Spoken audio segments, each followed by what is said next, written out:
Grandpa, he liked to know what was happening on the property.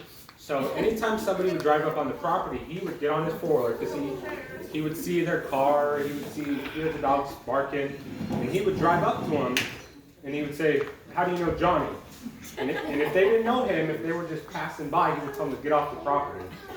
So I just remember a lot of times when I had friends up where I'd be like, if somebody pulls up in a four-wheeler and if they're carrying a gun, you just tell them you know us. And so I just remember that. And then one kind of actual story is I had a friend that lived down the road named Isaac Clough, and he was a little bit of a snoop, but he was a really good kid.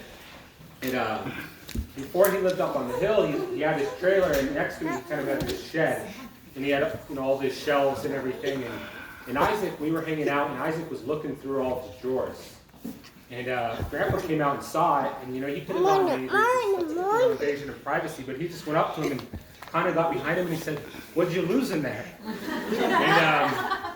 I remember, that was when we were really young.